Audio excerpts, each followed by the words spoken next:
La palabra de Dios contenida en este libro es la verdad que acepto creer, es la enseñanza que me comprometo a seguir y es la esperanza que me atrevo a confesar. Nada me impide recibirla, nadie me evitará que la haga parte de mi vida y por ningún motivo dejaré de proclamarla. Estoy aquí para leerla, oírla y vivirla diariamente. Amén. Amén, Padre. Gracias te damos por este momento. Te pedimos, Señor, que nos hables a través de tu palabra. Amén. Vamos a ver una introducción, hermanos. Después de la apasionada oración del profeta Daniel, la respuesta de Dios no se hizo esperar. Podemos decir que desde el cielo llegó un mensaje urgente. Fue un ángel llamado Gabriel, el mismo que en el Nuevo Testamento se nos dice que se apareció en forma corporal a Zacarías, el padre de Juan el Bautista, y a María, quien sería la madre del Señor.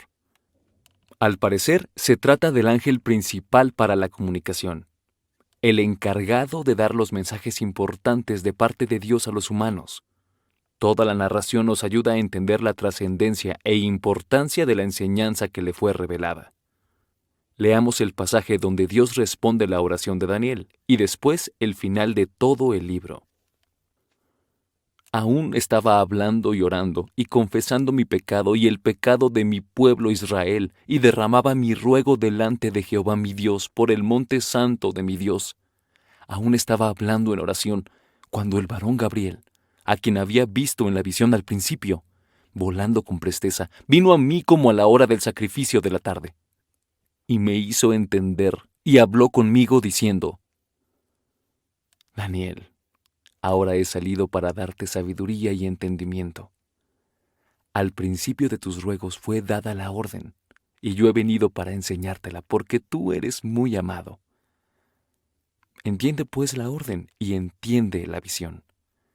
70 semanas están determinadas sobre tu pueblo y sobre tu santa ciudad, para terminar la prevaricación y poner fin al pecado, y expiar la iniquidad, para traer la justicia perdurable, y sellar la visión y la profecía, y ungir al Santo de los santos. Sabe pues y entiende que desde la salida de la orden para restaurar y edificar a Jerusalén hasta el Mesías príncipe, habrá 7 semanas y 62 semanas. Se volverá a edificar la plaza y el muro en tiempos angustiosos. Y después de las 62 semanas, se quitará la vida al Mesías, mas no por sí. Y el pueblo de un príncipe que ha de venir destruirá la ciudad y el santuario, y su fin será con inundación. Y hasta el fin de la guerra durarán las devastaciones. Y por otra semana confirmará el pacto con muchos. A la mitad de la semana hará cesar el sacrificio y la ofrenda. Después, con la muchedumbre de las abominaciones, vendrá el desolador, hasta que venga la consumación y lo que está determinado se derrame sobre el desolador. El lenguaje que se utiliza para estas enseñanzas es apocalíptico, es decir, que se trata de un lenguaje figurado lleno de símbolos, con la intención de que los propios, es decir, aquellos para quienes es escrito, lo puedan entender, pero los ajenos y enemigos no sepan de qué se trata. La intención es dar aliento y esperanza, ayudando al pueblo a confiar en la providencia de Dios. En ocasiones, los mensajes apocalípticos no se revelan sino hasta que suceden las cosas que se vaticinan, y aquellos que sufrieron persecución y tribulaciones lo comprenden y encuentran sentido a los acontecimientos que antes no entendían. Esta es la razón por la que en ocasiones resultan difíciles de entender, y también es la razón por la que en nuestro tiempo existen diversas explicaciones, algunas incluso opuestas respecto a un pasaje como este. Daniel utiliza la frase 70 sietes, que en casi todas las versiones se traduce como 70 semanas. Y al comparar esta idea con la orden de Dios en Levítico 25, donde se habla de 7 semanas de años, y se establece el año del jubileo, la mayoría de los eruditos interpretan que se trata de años reales en los que se enmarcan los sucesos que se mencionan. Así que existen muchas versiones sobre lo que significan las 70 semanas. Luego, las 62 semanas. Después, la media semana, y al final del libro, como leeremos en un momento, se habla de 1290 días, y de 1335. Es importante decir que no hay una sola interpretación que haya logrado hacer coincidir de manera perfecta los números de años que se mencionan, con los símbolos que se usan en esta profecía. En todos los casos, se tiene que hacer algún ajuste arbitrario de las épocas de la historia para empatar las ideas. Al parecer, no es la intención de Dios que entendamos a perfección la cronología de los hechos de la historia, sino que entendamos la trascendente enseñanza que nos revela. Al final de su libro, Daniel nos dice algo que nos puede ayudar a interpretar la enseñanza de esta revelación. Leamos. Y yo oí, mas no entendí. Y dije, Señor mío, ¿cuál será el fin de estas cosas? Él respondió, Anda, Daniel, pues estas palabras están cerradas y selladas hasta el tiempo del fin. Muchos serán limpios y emblanquecidos y purificados. Los impíos procederán impíamente y ninguno de los impíos entenderá. Pero los entendidos comprenderán. Y desde el tiempo que se ha quitado el continuo sacrificio hasta la abominación desoladora, habrá 1290 días. Bienaventurado el que espere y llegue a 1335 días.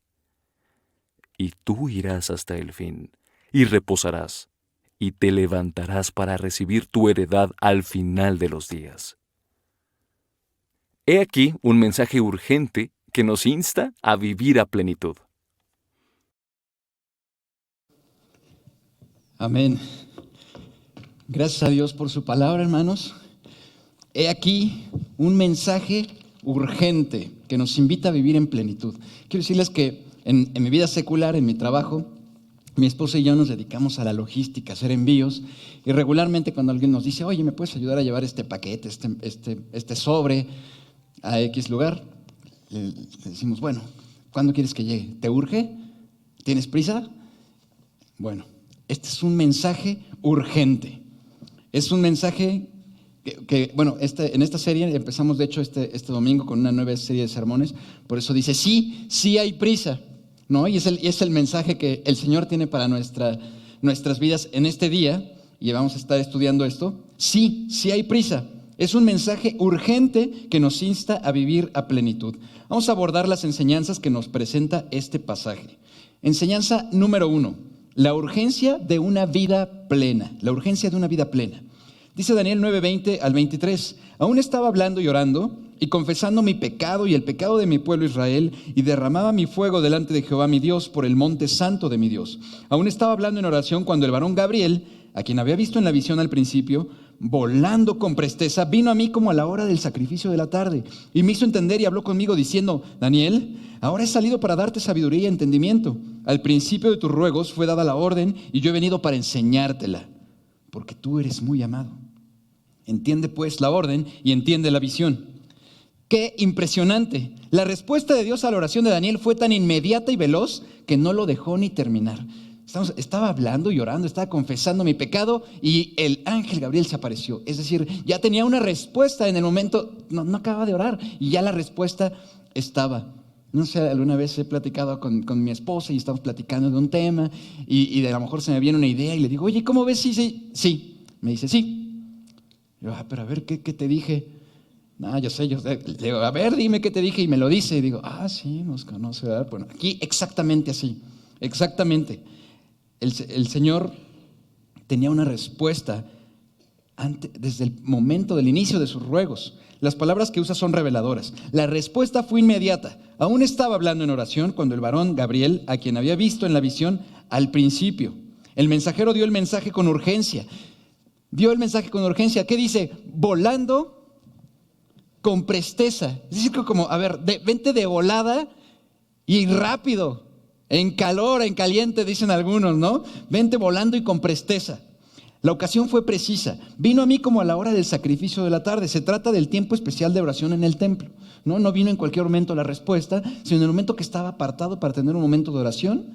Y en el momento en el que empieza, ni siquiera lo deja terminar. En ese momento se aparece el ángel Gabriel y da el mensaje. Un mensaje urgente. Esto significa que es urgente que aprendamos esta enseñanza. Y yo he venido para enseñártela, le dice, yo he venido para enseñártela. Y aquí algo maravilloso. Se trata de la urgencia del amor, porque tú eres muy amado. Y se lo dice al profeta Daniel, pero lo podemos entender ahora mismo. Este mensaje para nosotros, para aplicarlo en nuestra vida, es importante, es urgente. Necesitamos aprenderla, necesitamos entenderla, porque para el Señor somos muy amados. El Señor nos ama. Es necesario entender bien la enseñanza. Dice, entiende pues la orden y entiende la visión. Profecía compleja. Es un pasaje más complejo de Daniel. Yo no sé ustedes, pero ahorita que veíamos en la introducción, sí, híjole, tantos datos, los 70 años y las 70 semanas y los 1335 días y las 62 semanas. O sea, no sé ustedes, a lo mejor ustedes sí le entendieron a la primera, pero a mí me costó bastante más. Es más, creo que todavía no lo entiendo muy bien.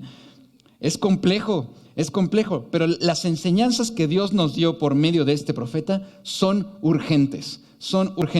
Sí hay prisa de que las conozcamos y las vivamos a plenitud. El pueblo estaba estacionado en su dolor, es decir, estaba totalmente destruido, ¿no? Podemos pensar a lo mejor de un lado Jerusalén en el norte y del otro lado de la ciudad en el sur, se saludaba del otro así porque, ¿qué quiere decir eso? Bueno, pues no había nada, estaba totalmente destruido. El pueblo estaba así, falto de esperanza, estacionado en su dolor por causa del exilio, se sentían fracasados. Algunos incluso habían perdido ya toda esperanza.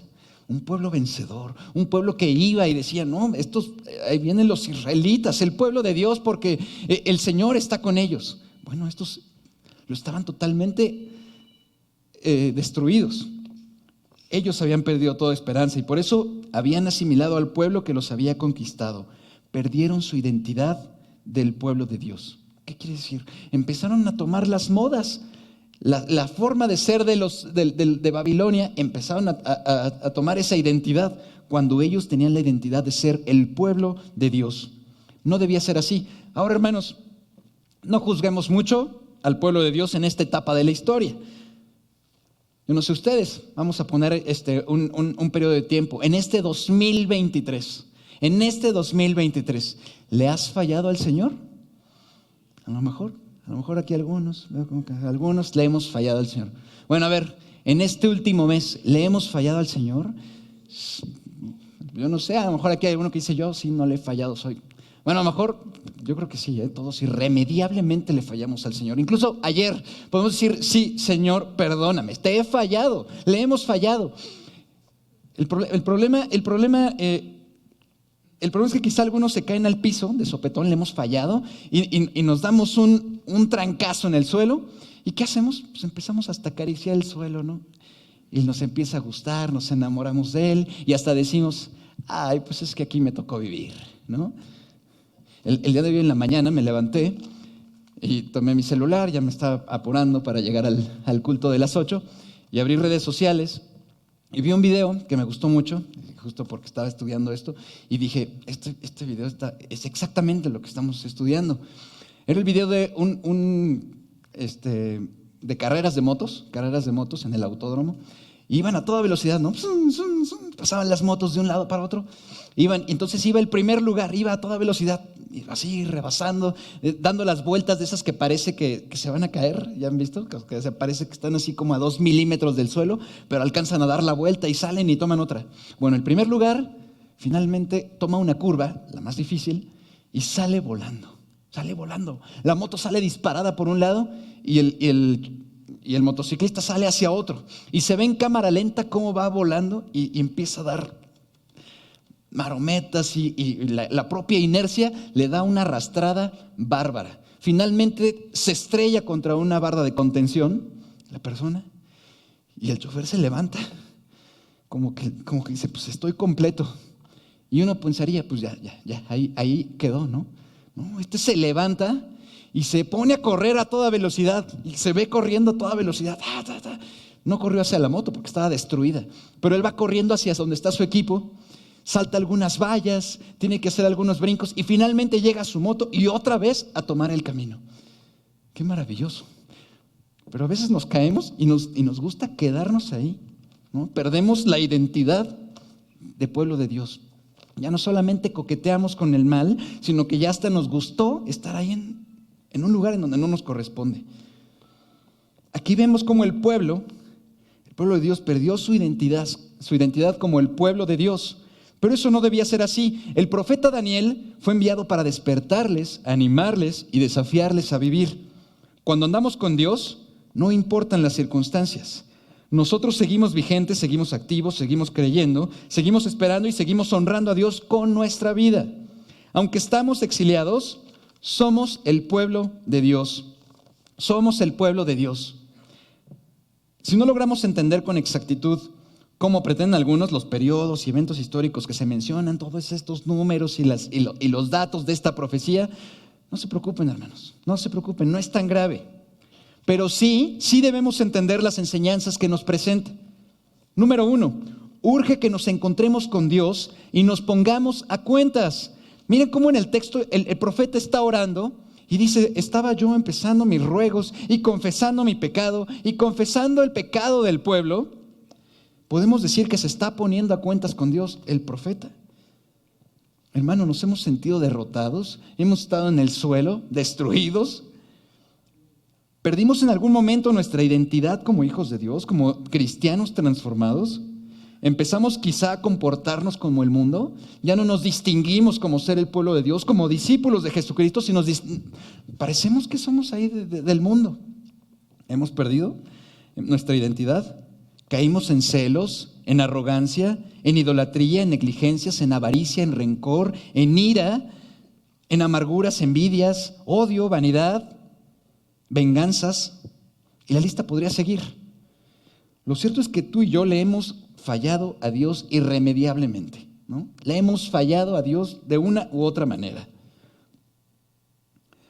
Y a veces culpamos a otros, ¿no? Decimos, bueno, pues sí, o sea, es que yo no quería fallarte, Señor, pero es que mi jefe me obligó, pues es que en mi trabajo, pues todo el mundo lo hace y lo tuve que hacer, ¿no? O a lo mejor hasta le echas la culpa a tu pareja, ¿no? Pues es que, Señor, es la mujer que me diste, entonces por eso tuve que hacerlo, ¿no? Pero no, a veces queremos encontrar a personas para responsabilizarlas de nuestras malas decisiones. Es decir, el cabezón soy yo, es uno, ¿no? Hermanos, que nuestra oración sea como dice en Lamentaciones 5:21. Restáuranos, oh Señor, y haz que regresemos a ti. Devuélvenos la alegría que teníamos antes. Hermano, ponte a cuentas con el Señor. Ponte a cuentas con el Señor. Es urgente, sí hay prisa. Y es muy triste cuando vamos por ahí en la vida y vamos a una plaza comercial y te encuentras a un hermano, ¿cómo estás? Oye, hace mucho que no te veo en la iglesia, ¿dónde estás? No, es que yo le he fallado. Le he fallado mucho y no podría ponerme enfrente de Dios, no podría ir a su iglesia. Hermano, ponte a cuentas con Dios.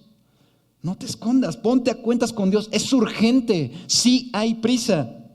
Urge que recibamos su perdón y sus palabras de esperanza. ¿Qué dice Primera de Juan 1:9? Lo saben. Si confesamos nuestros pecados, Él es fiel y justo para perdonar nuestros pecados y limpiarnos de aquella vez que le fallamos. O solamente la mitad de nuestros pecados. No, ¿qué dice? De toda maldad. Él es fiel y justo para perdonar nuestros pecados y limpiarnos de toda maldad. Dios es lleno de gracia y misericordia. El Señor nos ofrece completa y absoluta restauración. Qué maravilloso es el Señor.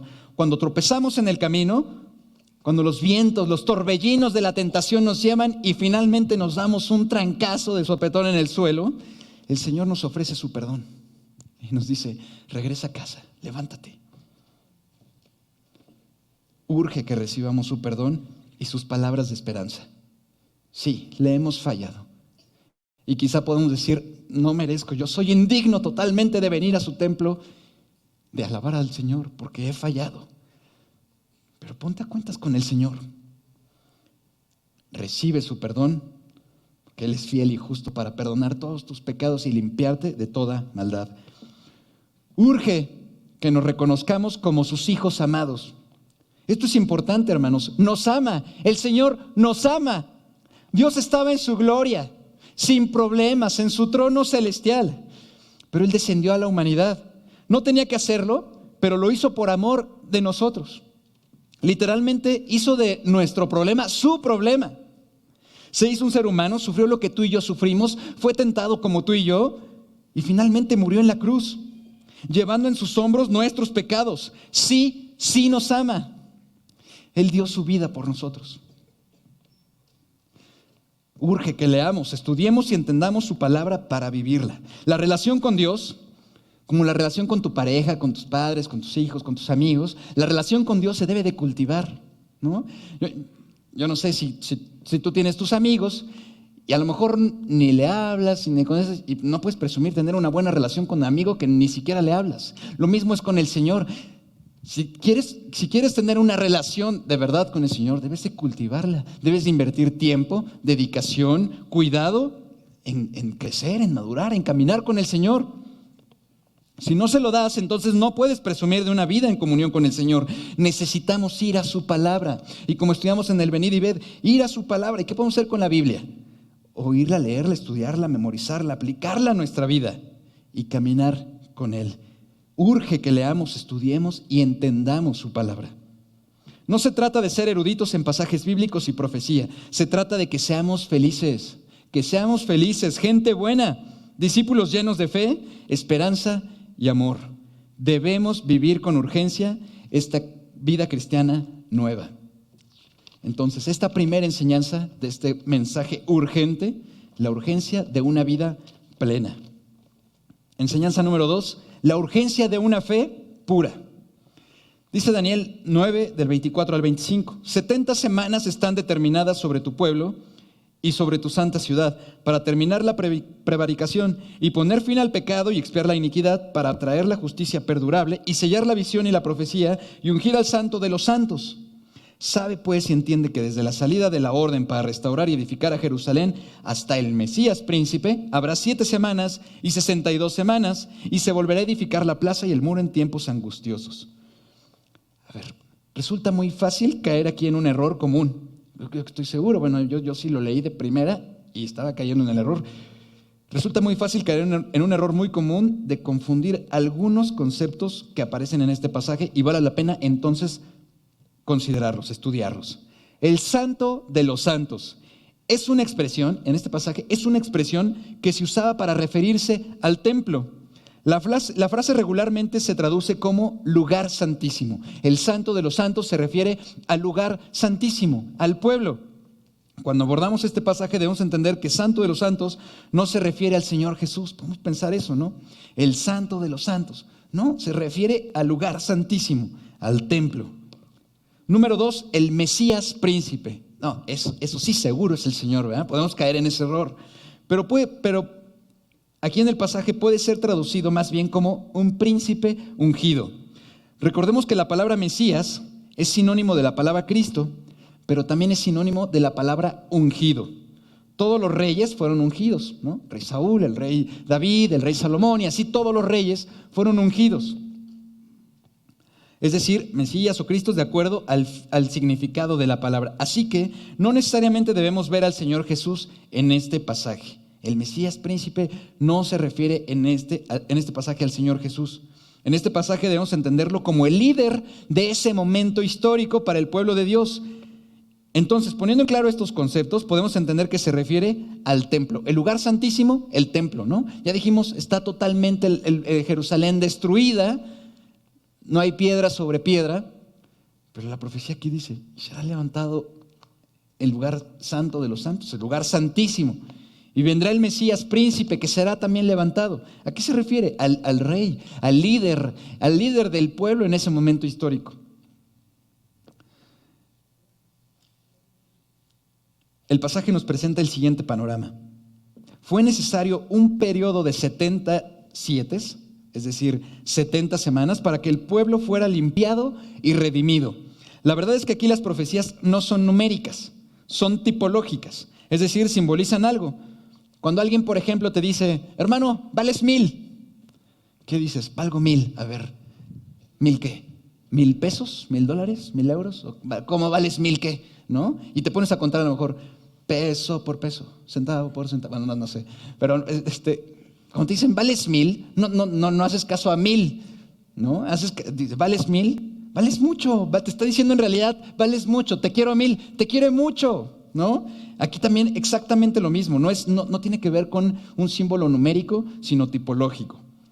Las 70 semanas, como profecía tipológica, el 7 representa algo completo. Era la perfección de la tribulación, el tiempo que se requería para ser purificados. Muy probablemente se trata de los 70 años de exilio profetizados por Jeremías, aunque cabe decir que no fueron exactos, pero sí simbólicos. Algo que sella la veracidad de la profecía es la dedicación del templo reconstruido. Ungir al santo de los santos, ¿no? Ya dijimos, aquí no se refiere el Señor Jesús, sino ungir, dedicar el templo, el lugar santísimo. Ungir al santo de los santos se refiere al lugar santísimo. Al hacer esto, la bendición de Dios sobre el pueblo fue confirmada, ¿no? Esta verdad que podemos decir, y entonces el lugar santo de los santos es ungido. Otra señal de restauración es el liderazgo del pueblo, y eso se refiere con la frase, el Mesías príncipe. Es decir, que la nación regresa a su tierra, reconstruye la ciudad, dedica el templo y ya tiene un principado ungido por Dios. Alguien elegido por Dios para ser el príncipe, para ser el rey, para ser el líder de ese momento histórico. Entonces, ¿qué podemos ver? Hay un liderazgo, un rey o príncipe, hay un templo y un príncipe. El pueblo es restaurado. Es lo que vemos en esta profecía, el pueblo es restaurado. No quedaba nada, pero finalmente el templo es construido nuevamente y el príncipe es restaurado. Lo impactante es que después habla de 62 periodos de 7. Es decir, 62 semanas para hablarnos de una nueva reconstrucción. Esto nos hace entender que la restauración del pueblo no fue definitiva ni eterna. ¿Qué dice? Bueno, que ya fue restaurada, pero pasarán 62 semanas. Y que ustedes y yo decimos, ¿qué? ¿Y eso qué quiere decir, no? Bueno, está diciendo que esto no será definitivo. Es decir, que seguirá habiendo problemas, seguirá habiendo dificultades hasta nuevamente ser destruido. Los problemas siguieron para el pueblo de Dios. Y lo que ahora pasa para nosotros, en nuestro caso, el ungido sí es Cristo, para nosotros, porque en ese momento de la historia fue digamos cientos de años antes de Cristo. Pero para nuestro momento, Cristo vino y después de que vino Cristo, el Rey es permanente. Entonces, en el pasaje se trata de una profecía que se cumple en el tiempo de Daniel. En el tiempo de Daniel esa profecía se viene cumpliendo. Sin embargo, también apunta al futuro del pueblo y a nuestro propio futuro también. Tenemos un príncipe ungido, nuestro rey, nuestro salvador, que finalmente viene y restaura todas las cosas. La enseñanza es tan clara como desafiante. Pero espérese, hermano. Si ya lo hice bolas con los números, con las semanas, con los años, 70 años y 1335 días, no sé cuánto, no se preocupe. Si no logramos entender esto con exactitud, todos estos periodos y eventos históricos, no es tan grave, pero sí debemos entender las enseñanzas que nos presenta. Número 1, mientras estemos en esta tierra, siempre viviremos en exilio, porque no somos de este mundo, sino del reino de los cielos. No somos de este mundo, sino del reino de los cielos. Y es muy fácil, en ocasiones nos podemos ir con amigos del mundo, podemos ir con compañeros en la oficina, y se empiezan a hablar de cualquier tipo de tema, y siempre sale el cobre, ¿verdad? Y empezamos a escuchar, y decimos, ¿este tipo cómo piensa eso? Y este otro también, y todos empiezan a pensar de una forma absolutamente diferente. Bueno, es que son del mundo, pero nosotros no somos del mundo, somos exiliados, no somos de este mundo, somos del reino de los cielos.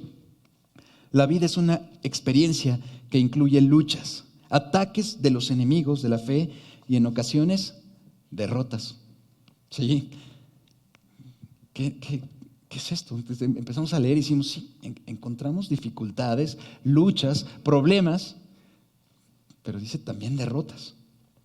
Miren cómo dice Primera de Pedro 4:12, no se sorprendan de las pruebas de fuego por las que están atravesando, como si algo extraño les sucediera. Van a llegar luchas y adversidades, por supuesto, eso lo tenemos garantizado. Las sacudidas, la sacudida de tapete, la sacudida de nuestro mundo, de nuestra vida, es parte normal de un mundo roto.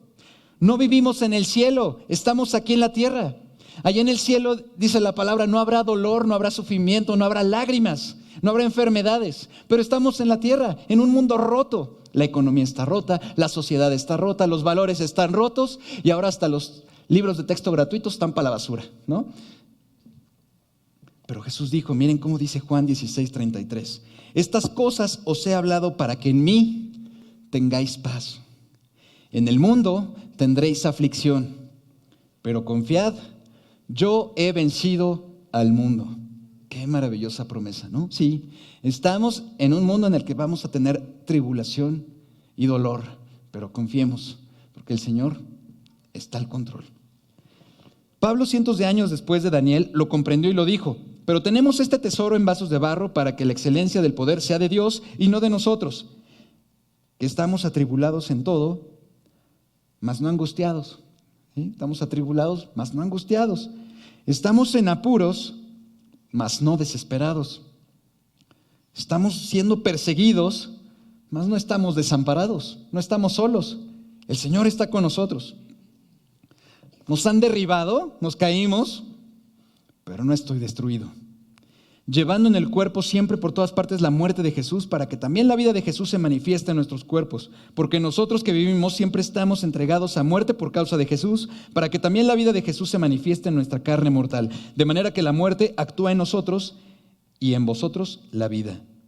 Ese evangelio triunfalista que anda por ahí, que ofrece dejar de sufrir, que proclama empoderamiento, victoria permanente y prosperidad, no solo defrauda a los que lo creen, también ofende la palabra. Porque ¿qué acabamos de leer? Tendremos aflicción, habrá problemas, habrá luchas. Estamos en un mundo hostil. Y hay quienes dicen, pero yo ya lo decreté, yo ya lo declaré. Y finalmente no es como les pasó y se defraudan. Y a lo mejor dicen, pues es que no tengo fe, es que no sé qué. No, ofenden la palabra, porque aquí el Señor nos está diciendo, tendrán aflicción, pero confiad. Yo he vencido al mundo. Nuestra victoria es victoria. No por lo que conseguimos con nuestro esfuerzo, por andar diciendo cosas, sino por lo que el Señor consiguió por nosotros. Purifiquemos nuestra fe y vivamos la victoria de la vida en Dios bajo cualquier circunstancia. Purifiquemos nuestra fe, hermanos. Y entonces estaremos equipados para cualquier altibajo de la vida. Un cristiano que está en comunión con Dios, que está en la lectura de su palabra, que depende totalmente de Él, está listo para cualquier altibajo de la vida.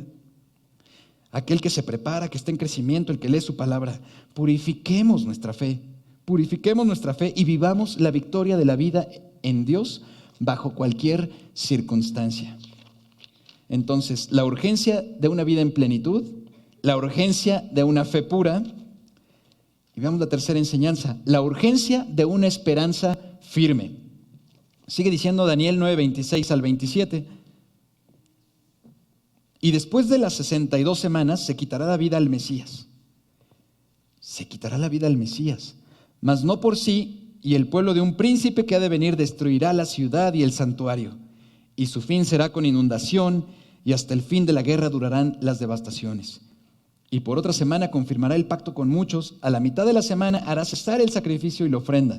Después, con la muchedumbre de las abominaciones, vendrá el desolador, hasta que venga la consumación y lo que está determinado se derrame sobre el desolador.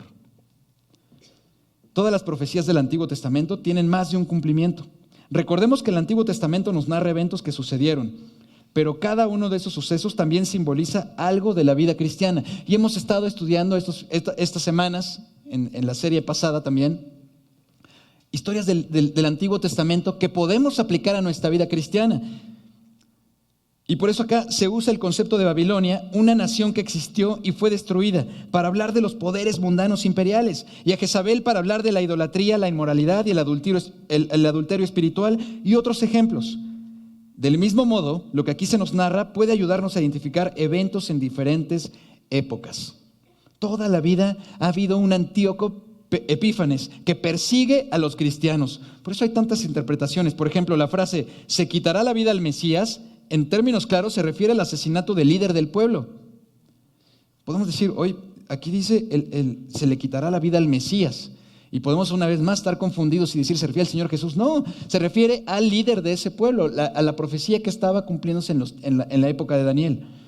Recordemos que Mesías, ungido Cristo, es la misma palabra y se usaba para describir a los reyes de Israel. Así que el texto se aplica a algo que sucedió en aquella misma época. El imperio seleucida de Antíoco Epífanes cometió tremendos pecados contra Dios, profanando el templo o el lugar santo de los santos, el lugar santísimo, su templo, introduciendo ídolos en su templo, realizando rituales inmorales, y sacrificó un altar, un animal, sacrificó un cerdo en el altar, un animal inmundo. Es probable que aquí, esta profecía, se refiere a la muerte de uno de los sacerdotes macabeos, líderes del pueblo en ese momento, que se rebelaron contra el poder de este megalómano y triunfaron contra las tropas de Antíoco Epífanes, ¿no? En el libro de Macabeos lo vemos, se describe esto. No está inspirado por Dios, no está en la Biblia, pero se describe una historia así. Como vimos la semana pasada, la fiesta del Hanukkah judía celebra esta importante victoria. Por otro lado, el Señor Jesús, cuando fue interrogado sobre los tiempos futuros, dijo, por tanto, el Señor Jesús cuando fue interrogado sobre los tiempos futuros, dijo, cuando veáis en el lugar santo la abominación desoladora de que habló el profeta Daniel, el que le entienda, entonces los que estén en Judea huyan a los montes, el que esté en la azotea no descienda para tomar algo de su casa, y el que esté en el campo no vuelva atrás para tomar su capa, mas hay de los que están en cintas y de los que críen en aquellos días. Orad pues que vuestra huida no sea en invierno ni en día de reposo, porque habrá entonces gran tribulación, cual no la ha habido desde el principio del mundo hasta ahora ni la habrá. Lo que está diciendo el Señor aquí, la mayoría lo creemos, es lo que pasó en el año 70 después de Cristo. El templo había sido reedificado por Esdras, pero cuando vino en esta profecía, el Señor advirtió al pueblo judío de algo que sucedió en el año 70 de la era cristiana, cuando un general romano llamado Tito sitió Jerusalén y propinó una gran derrota al pueblo hebreo que pretendía rebelarse. Y además de destruir la ciudad, profanó el templo como siglos antes lo había hecho Antíoco Epífanes. Vemos la profecía de Daniel, habla de la restauración del templo y finalmente que nuevamente se destruye, pero el Señor Jesús también hace una profecía y está hablando de en ese momento histórico, en el año 70, de este general romano que también sitia Jerusalén y lo destruye. Ahora, ¿qué tiene que ver esto con nosotros, ¿no? Ya vimos un poquito de historia, de la definición de los términos, pero ¿qué tiene que ver esto con nosotros? Bueno, hermanos, antes no se preocupe. Una vez más, si no logramos entender con exactitud, no pretendemos, como pretenden algunos, que entendamos perfectamente los periodos, los eventos históricos que se mencionan, no es tan grave, pero sí debemos entender las enseñanzas que nos representan. Tal vez lo que estoy diciendo aquí, tal vez la interpretación no les gusta o no nos gusta, pero lo importante es la enseñanza. Lo importante es la enseñanza para nuestras vidas. Número 1. Las luchas y dificultades que experimenta la Iglesia de Cristo y los cristianos en particular no son razón para desalentarnos, sino una poderosa razón para levantarnos, animarnos y seguir. Si están profetizados es porque Dios sabe y tiene control de todo. Si habrá luchas, dificultades, pero confiemos, el Señor está al control de todo. Las tribulaciones de los que seguimos al Señor no son razón para desistir, ¿no? Y a lo mejor habrá alguien que te diga, yo creo que te debes de alejar de Dios para que te quites de problemas, porque no. Las tribulaciones de los que seguimos al Señor no son razón para desistir, sino una poderosa razón para seguir con más pasión y fe. Dios ha prometido destrucción para los que hacen mal y victoria final para su pueblo. Y a veces podemos cuestionarnos, ¿verdad? Pero es que esos rufianes, esos malvados, esos malos abusivos, Señor, ¿por qué los bendices? Aquí hay una promesa hermosa. Dios ha prometido destrucción para los que hacen mal, pero victoria final para su pueblo, para nosotros, para los que estamos con Él. Las circunstancias que vivimos nosotros ahora deben recordarnos las muchas ocasiones en las que Dios ha cumplido su promesa a otros, como a nosotros que oraron por salvación, y debemos alegrarnos con la convicción de que también seremos bendecidos. ¿Recuerdan cómo dice Jeremías 29:11? Porque yo sé los pensamientos que tengo acerca de vosotros, dice Jehová, pensamientos de paz y no de mal, para daros el fin que esperáis. Hermano, confía en Dios, aunque no entiendas lo que está pasando, ¿no? A lo mejor hay alguien que dice aquí, no, si es que necesitas entender por qué estás viviendo esta tribulación. No te preguntes por qué, pregúntate para qué. No, a ver, a lo mejor estás harto y dices, Señor, por favor, ya no quiero esto, ayúdame, Señor. Hazlo ya, Señor. Quita esta tribulación de mi vida. Y a lo mejor no logramos entender qué es lo que está pasando. Pero mira cómo dice Proverbios 20:24 en la traducción viviente. El Señor dirige nuestros pasos. Entonces, ¿por qué tratar de entender todo lo que nos pasa? Es decir, sí, a lo mejor no entendemos exactamente por qué. Y seguramente aquí Daniel no entendía por qué, ¿no? Pero el Señor está al control de las cosas. Confía en el Señor, aunque no entendamos qué es lo que está pasando. Confiemos en el Señor. El Señor dirige nuestros pasos, entonces, ¿por qué tratar de entender todo lo que nos pasa? Esto que pasó el pueblo de Dios, podemos aplicarlo a nosotros. Dios estuvo con los que oraban antes, pues también está con nosotros. Si el Señor estuvo con ellos, con los que oraban, los que se entregaron totalmente y les bendijo, seguramente también estará con nosotros. Si Él dirige nuestros pasos, también seremos bendecidos. Dios está al control. Cuarta enseñanza. La urgencia de un amor invencible. La urgencia de un amor invencible. Ahora debemos trasladarnos hasta el final de la profecía de Daniel y podremos encontrar sentido a todo lo que ha dicho en su libro. Leamos. Dice Daniel 12 del 8 al 13, y yo oí, mas no entendí. Y dije, Señor mío, ¿cuál será el fin de estas cosas? Él respondió, anda Daniel, pues estas palabras están cerradas y selladas hasta el fin del tiempo. ¿Qué le está diciendo? No lo vas a entender ahorita, sino hasta el fin. Muchos serán limpios y emblanquecidos y purificados.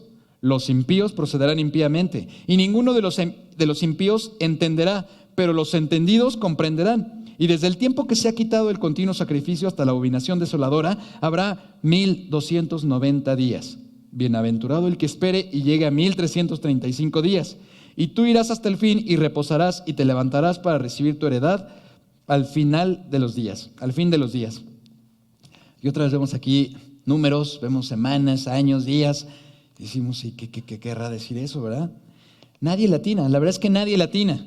Ni un solo erudito sabe qué significan estos días. Pasaron tantos años y hacen sus cálculos, pero no le atinan. Digo yo, luego le rezan a San Agustín porque andan queriendo cuadrar sus ideas y los números, y ya es que me faltan unos poquitos, entonces le hacen un ajuste, y ya es que faltaron 2 días, Señor, y le quitan por acá, le suben allá. No, se quedan cortos y mochos en sus intentos, nadie le entiende. Más bien, debemos entender lo que le dijo el ángel a Daniel. Las palabras están cerradas hasta el final. No lo vas a entender ahorita, sino hasta el fin. Dice, y yo oí, mas no entendí. Pero le dijo, no lo vas a entender ahorita, sino hasta el fin. Las ideas principales son las siguientes. Pues estas palabras están cerradas hasta el tiempo del fin. Se trata de una palabra que se cumple en la vida de los cristianos de todas las épocas. Todo este versículo, todo este pasaje, esta profecía, se cumple en los cristianos. Y ahorita lo vamos a ver. Pues estas palabras están selladas hasta el tiempo del fin. Es decir, tenemos garantía de que así van a suceder las cosas. Se trata de la palabra de Dios que tiene su firma, su aprobación, su sello. Se cumplirá cabalmente. Esto es un caso cerrado, un dictamen que ya fue dado y así se llevará a cabo. Y ahora sí dice, muchos serán limpios y emblanquecidos y purificados, pero los entendidos comprenderán. Somos parte de un remanente que ha sido purificado y redimido. Los entendidos, los que comprenden, los entendidos somos ustedes y yo. Aquellos que hemos decidido seguir a Cristo y le hemos entregado nuestras vidas. Y el texto sigue diciendo, los impíos procederán impíamente y ninguno de los impíos entenderá. Como siempre, una gran multitud que entra por la puerta ancha y el camino espacioso que lleva a la perdición. Nosotros somos un remanente escogido para ser limpio, blanquecido y purificado. Y somos los entendidos que comprenderán, pero estos impíos parece que no entendieron y procederán impíamente. Y es triste que a veces vamos y a veces le echamos muchas ganas, queremos llevar a cabo las estrategias de evangelización, de discipulado, y nos dicen, a mí no me hables de eso, ¿no? Y lo rechazan totalmente y se apartan totalmente del camino de Dios. Aquí está la profecía. Y los impíos procederán impíamente, y ninguno de los impíos entenderá, no entienden las cosas del Señor. Y dice, hasta la abominación desoladora. He aquí una alusión a la persistente, continua y violenta estrategia del mal. Y continua y violenta estrategia del mal. Contaminar el lugar santo de Dios. El lugar santo de Dios. Ahí está el templo, el lugar santísimo. Y siempre hay una intención del mal en contaminarlo, en profanarlo. Como Antíoco Epífanes y el general Tito, romano, contaminaron el templo. Y sigue diciendo, y tú irás hasta el fin y reposarás y te levantarás para recibir tu heredad al fin de los días. He aquí una promesa maravillosa, maravillosa para cada uno de nosotros, para todos los cristianos. Vida eterna desde ahora y hasta la eternidad. Vida eterna desde ahora y hasta la eternidad. Hemos decidido seguir a Cristo. Hemos sido limpios, blanquecidos y purificados. Aquí hay una promesa maravillosa. Hay vida eterna desde ahora y hasta la eternidad. En nuestros días podemos identificar claramente los poderes imperiales del mal que combaten con nuestra fe. Podemos identificar a los héroes del pasado que nos dejaron la palabra profética que nos guía.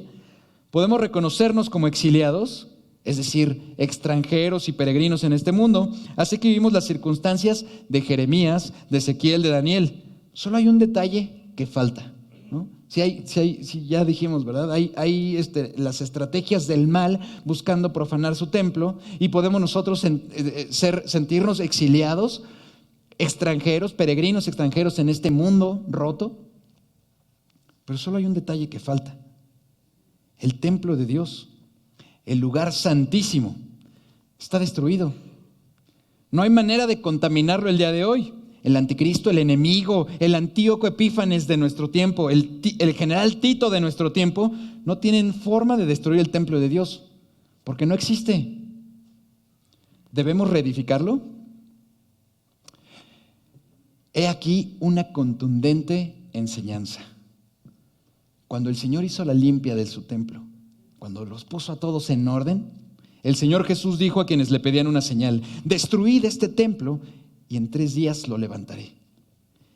¿Qué debemos entender de todo esto? Hermanos, el templo, el santo de los santos, el lugar santísimo, ya fue reconstruido. Es el cuerpo de Cristo, es su iglesia. El templo de Dios ya no es de piedra, somos nosotros. Tú y yo, hermanos, somos el templo de su Espíritu. Cristo habita en nosotros y el diablo quiere contaminarnos, como Antíoco Epífanes. Nuestros cuerpos son templo del Espíritu de Dios. No permitamos que nada ni nadie lo profane. No permitas que nada ni nadie profane y contamine el templo de Dios. Que las ideologías, que las modas de este mundo, las filosofías vacías y rotas de este mundo contaminen. No lo permitas. Que nada ni nadie contamine el templo del Espíritu. Daniel, entre otras enseñanzas, nos dio un gran ejemplo de santidad y la mostró al negarse a contaminar su cuerpo con los alimentos de Nabucodonosor. A pesar de las circunstancias del momento, de que estaban totalmente apartados, desolados, él decidió vivir en santidad. Y dijo: no voy a contaminarme con esos alimentos inmundos. Se negó rotundamente y vivió en obediencia a Dios a pesar de las circunstancias. Cuando seguimos las modas del mundo, haciendo lo que otros hacen, con y en su cuerpo, profanamos el templo de Dios. Profanamos el templo de Dios. Vivamos a plenitud, seamos felices por la esperanza que nos ha sido dada, pero no nos contaminemos con las tradiciones, modas y costumbres del mundo. Pablo lo entendió bien y lo enseñó. Este pasaje se lo saben. Así que, hermanos, os ruego por las misericordias de Dios que presentéis vuestros cuerpos en sacrificio vivo, santo, agradable a Dios, que es vuestro culto racional. Y dice: no os conforméis a este siglo, sino transformaos por medio de la renovación de vuestro entendimiento, para que comprobéis cuál es la buena voluntad de Dios, agradable y perfecta. Es decir, tener una vida en santidad transformada, una identidad en el Señor, una identidad que somos su pueblo y no tenemos la identidad del mundo. Que no nos quedamos en el suelo. Querido hermano, amado joven, o dicen brother, carnal, Bro, no profanes tu cuerpo poniéndote piercings. No profanes tu cuerpo poniéndote tatuajes. Es el templo de Dios. Las personas que se hacen un aborto están profanando el templo de Dios. La fornicación es profanación del templo de Dios. Aunque el templo de Dios está destruido, nosotros somos el templo de Dios. Mantente atento de no contaminar el templo de Dios. El diablo sigue la misma estrategia, buscando profanar el templo de Dios. Que nada ni nadie contamine el templo del Espíritu. Mantengamos el templo de Dios en santidad. Pidamos perdón y tomemos la decisión de comenzar a vivir un discipulado sin contaminación. Mantengamos el templo de Dios en santidad. Ya dijimos, pongámonos a cuentas con el Señor, pidámosle perdón. Regresa a casa. Dile al Señor, devuélveme el gozo de tu salvación y espíritu noble me sustente. Acerquémonos al Señor y empecemos nuevamente. Ya dijimos, fallamos irremediablemente y nos quedamos a lo mejor tirados. El Señor te ofrece su perdón. Pongámonos a cuentas con Él. Ten una relación personal con el Señor. Y a lo mejor dices, pero Señor, te hemos fallado. Y el Señor te responde, sí, yo sé que me has fallado. Señor, pero no importa. Sí importa. Pero por eso di la vida por ti, porque te amo. Éramos pecadores, malos, fornicarios, adúlteros y todas esas cosas con las que hemos fallado al Señor. Pero Dios nos ofrece su perdón y nos da una nueva oportunidad de vivir en santidad, de vivir sin contaminación y darnos una nueva identidad. En el Señor podemos encontrar transformación y una nueva identidad. Éramos malos, estábamos en el suelo, sucios totalmente, pecadores, malos. Pero en el Señor tenemos una nueva identidad. El Señor nos hace plenos. Somos amados, somos hijos, somos perdonados, somos bendecidos. Somos herederos, somos transformados, somos renovados. Somos libres, felices, limpios, rescatados, valiosos, justificados, aceptados, reconciliados. A eso se le llama gracia. No merecíamos otra cosa más que el castigo eterno, pero el Señor nos ofrece su perdón. Y no solamente eso, nos transforma totalmente y nos hace valiosos, sus hijos, herederos, felices, rescatados, reconciliados. Hermano, camina y vive de tal manera que haya valido la pena, porque sí tuvo un costo, la vida de nuestro Señor. El costo más alto, la vida de Dios, que ya dijimos, estaba en su trono celestial, pero hizo nuestro problema su problema y dio la vida por nosotros. Sábete muy amado, recibamos su perdón. Hermanos de la Iglesia Bautista Oreb, sí hay prisa. Vivamos con urgencia las enseñanzas de la palabra. Vivamos una vida plena, vivamos una fe pura, vivamos una esperanza firme y vivamos su amor invencible. Sí hay prisa. Oremos.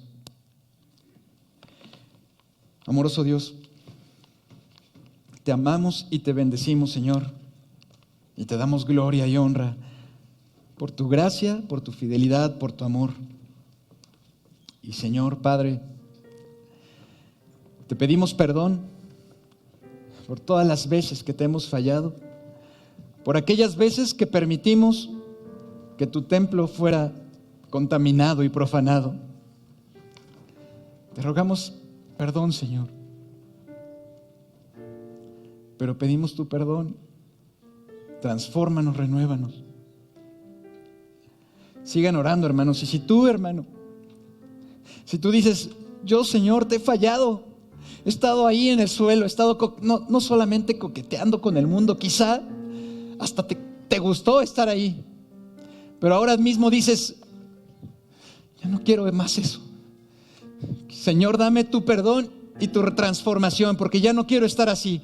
Te invito a que te pongas de pie y digas, Señor, perdóname por las veces que te he fallado.